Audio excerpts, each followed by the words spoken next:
Assalamualaikum warahmatullahi wabarakatuh. Saya Angelita Afrilia dari kelas 3B D3 Teknik Sipil.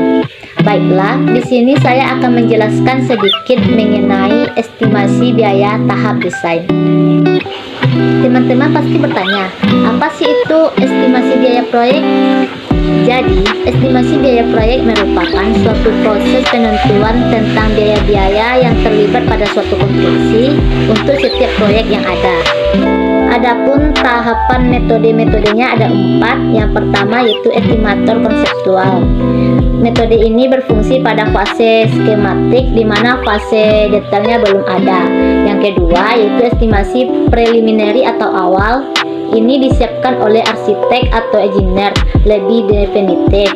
Yang ketiga yaitu estimasi engineer. Ini disiapkan oleh konsultan, tingkat akurasinya 3% karena desain total telah tersedia. Yang keempat itu estimasi penawaran. Dibuat oleh kontraktor, mencakup total biaya proyek ditambah dengan markup untuk keuntungan perusahaan. Selanjutnya, apa sih tujuan utama dari estimasi ini dan apa peran estimator?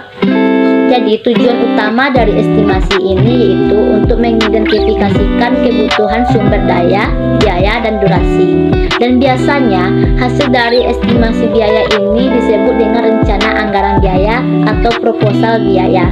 Sedangkan, peran estimator adalah kunci dari suatu pekerjaan proyek yang mengendalikan biaya. Pada dasarnya, penyusunan rencana anggaran biaya ini ada 3 bagian. Yang pertama yaitu bagaimana kita cara membaca gambar rencana pada tahap desain. Selanjutnya kita membuat daftar uraian pekerjaan secara berurutan.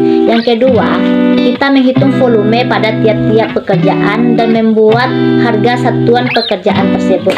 Dan yang ketiga yaitu kita membuat rencana anggaran biayanya dengan menggunakan rumus volume dikali dengan harga satuan pekerjaan. Dan yang terakhir kita membuat rekapitulasi totalnya. Selanjutnya, apa sih yang harus dikuasai oleh seorang cost engineer?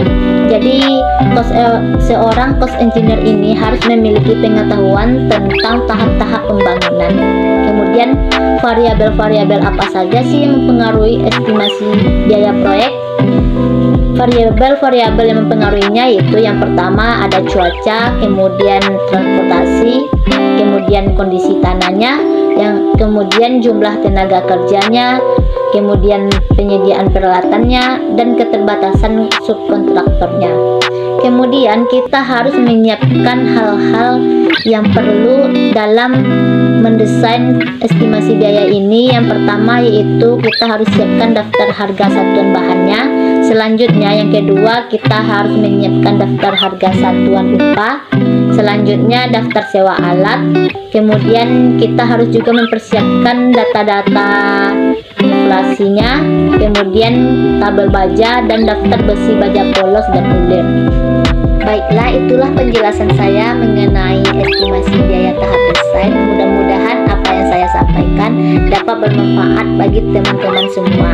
Dan saya mohon maaf atas segala kekurangan. Assalamualaikum warahmatullahi wabarakatuh.